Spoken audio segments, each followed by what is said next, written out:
नमस्कार दर्शकों, सनातन लॉजिक के गरुड़ पुराण भाग 7 में आपका स्वागत है। भाग 6 में हमने आपको बताया था कि मृत्यु के देवता यम की यमपुरी में 4 द्वार होते हैं। आज हम आपको बताएंगे कि किस जीवात्मा को कौन से द्वार से प्रवेश कराया जाता है। आप हमें कमेंट करके जरूर बताएं कि गरुड़ पुराण के सारे भाग आपको कैसे लग रहे हैं। अगर आपको हमारे वीडियो पसंद आ रहे हैं तो आप वीडियो को लाइक कीजिए और हमारे चैनल सनातन लॉजिक को सब्सक्राइब कीजिए। आइए आगे की जानकारी से आपको अवगत कराएं। पिछले वीडियो में आप ये तो जान चुके हैं कि यमपुरी की ऊंचाई, लंबाई और चौड़ाई कितनी है। अब हम यमपुरी के चारों द्वारों का विस्तार से वर्णन करेंगे। पक्षीराज गरुड़ भगवान विष्णु से बोले कि हे प्रभु, आपने मुझे यम मार्ग का संपूर्ण ज्ञान दिया। यमपुरी का विस्तार भी आपने मुझे भली भांति बताया है। भगवान, अब आप मुझे बताइए कि यमपुरी में 4 द्वार क्यों हैं और क्या वे चारों द्वार एक जैसे हैं या उनमें किसी तरह का भेद है। कृपा करके आप मुझे इसके बारे में बताइए। गरुड़ के इस प्रकार पूछने पर विष्णु भगवान बोले, पक्षीराज, आपके प्रश्न बहुत उत्तम हैं। ये मनुष्य जाति के लिए लाभकारी सिद्ध होंगे। तुम इनके उत्तर सुनो। पूर्व, उत्तर, पश्चिम और दक्षिण यमपुरी में कुल ये 4 द्वार हैं। इन चारों द्वारों की अपनी अपनी विशेषताएं हैं। सर्वप्रथम आप यमपुरी के पूर्व द्वार के बारे में सुनिए। मैं आपको इसका महत्व बतलाऊंगा। यमपुरी का पूर्व द्वार बहुत ही सुंदर है। वहाँ फहराती हुई सैकड़ों पताकाएं उस द्वार की शोभा बढ़ाती हैं। हीरे, जवाहरात, नीलम, मोती और पुखराज मणियों से उस दरवाजे को सजाया गया है। वह द्वार बहुत ही मनमोहक है। उस द्वार के अंदर गंधर्वों का गान और अप्सराओं का नृत्य चलता रहता है। उस द्वार से देवताओं, ऋषियों, योगियों, गंधर्वों, सिद्ध, मुनिजनों, यक्षों और विद्वानों का प्रवेश होता है। इस नगर का उत्तर द्वार घंटा, छत्र तथा नाना प्रकार के रत्नों से अलंकृत है। वहाँ वीणा और वेणु की मनोहर ध्वनि गूंजती रहती है। गीत, मंगलगान तथा ऋग्वेद आदि के उच्चारण वहाँ होते रहते हैं। वहाँ महर्षियों का समुदाय विराजमान रहता है।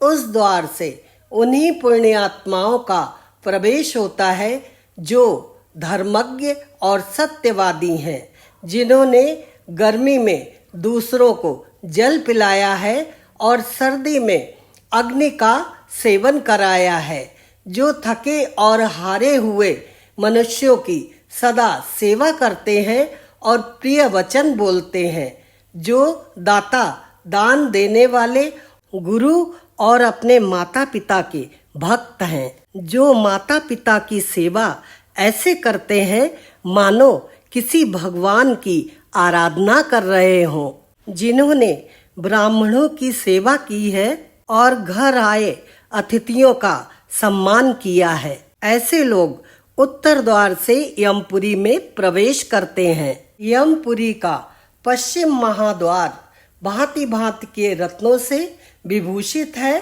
और सुंदर सुंदर मणियों की वहाँ सीढ़ियाँ बनी हुई हैं और देवता उस द्वार पर हमेशा बैठे रहते हैं और उस द्वार की शोभा बढ़ाते रहते हैं। वहाँ का वातावरण बहुत ही मनोरम है। वहाँ ढोल, मृदंग, शंख आदि की मनोहर ध्वनियाँ सुनाई देती रहती हैं। इस द्वार पर सिद्धों के समुदाय हर्ष से हर्षित होकर हमेशा मंगल गान करते रहते हैं। जो मनुष्य भगवान शिव की भक्ति में संलग्न रहते हैं, जो सब तीर्थों में गोते लगा चुके हैं, जिन्होंने पंचाग्नि का सेवन किया है, जो किसी उत्तम तीर्थ स्थल में या कालिंजर पर्वत पर प्राण त्याग करते हैं, जो स्वामी मित्र अथवा जगत का कल्याण करने के लिए एवं गौ रक्षा करते हुए मारे गए हैं, वे शूरवीर और तपस्वी पुरुष पश्चिम द्वार से यमपुरी में प्रवेश करते हैं। हे गरुण, अब मैं तुम्हारे समक्ष यमपुरी के सबसे पीड़ादायक व विकराल द्वार का वर्णन कर रहा हूँ। तुम इसे ध्यान से सुनो। यमपुरी का दक्षिण द्वार अत्यंत भयानक है। वह संपूर्ण जीवों के मन में भय उत्पन्न करने वाला है। वहाँ निरंतर हाहाकार मचा रहता है और सदा अंधेरा छाया रहता है। उस द्वार पर तीखे सींग, कांटे, बिच्छू, सांप, दुर्मुख, कीट, भेड़िए, व्याघ्र, रीछ, सिंह, गीदड़, कुत्ते, बिलाव और गीद उपस्थित रहते हैं। उनके मुखों से आग की लपटें निकला करती हैं। जो दूसरों का हक छीनते हैं, हमेशा सबका अनहित करते हैं, हमेशा सबका अपमान करते हैं, उन्हीं का उस दरवाजे से यमपुरी में प्रवेश होता है।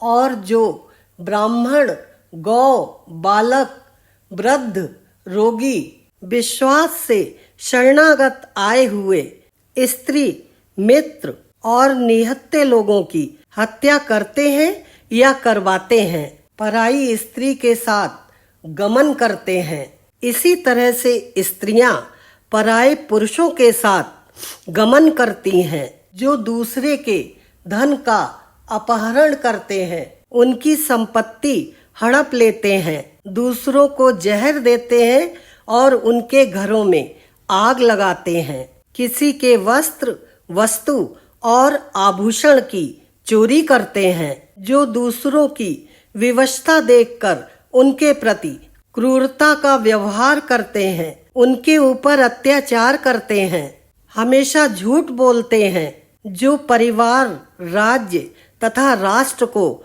महान दुख देते हैं, झूठी गवाही देते हैं, कन्या बेचते हैं, जिनके अंदर द्वेष और ईर्ष्या हमेशा भरा रहता है, अभक्ष भक्षण करते हैं, माता पिता को कठोर वचन सुनाते हैं, माता पिता के आंसू बहने पर खुश होते हैं तथा और भी अन्य प्रकार के महापापों में जो संलग्न रहते हैं। ऐसे पापी लोग दक्षिण द्वार से यमपुरी में प्रवेश करते हैं। यमपुरी का दक्षिण द्वार बहुत ही भयावह है। विष्णु भगवान जी ने गरुड़ से कहा, हे खगेश, तुम्हारे मन में जो शंका उत्पन्न हुई थी 4 दरवाजों को लेके, अब तुम्हारी शंका का समाधान हो गया है। वर्तमान में मनुष्य अपनी संकीर्ण मानसिकता और विचारों के कारण ही अपने जीवन को नरक बना देता है। ये सब अज्ञानता के कारण होता है।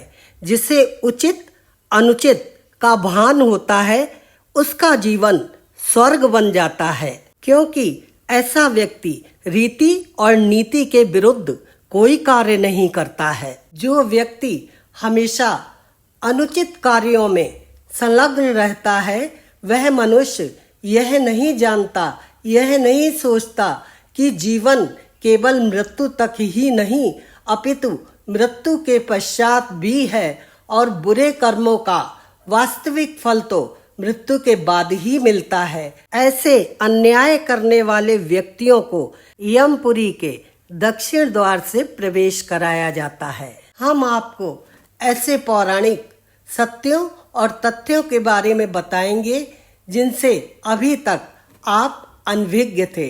ये पौराणिक ज्ञान प्राप्त करके आपको अपने सनातन पर गर्व होगा। दोस्तों, जाने से पहले वीडियो को लाइक कर दीजिए और चैनल को सब्सक्राइब कर दीजिए। शीघ्र ही मिलेंगे गरुड़ पुराण भाग 8 लेकर। राधे राधे।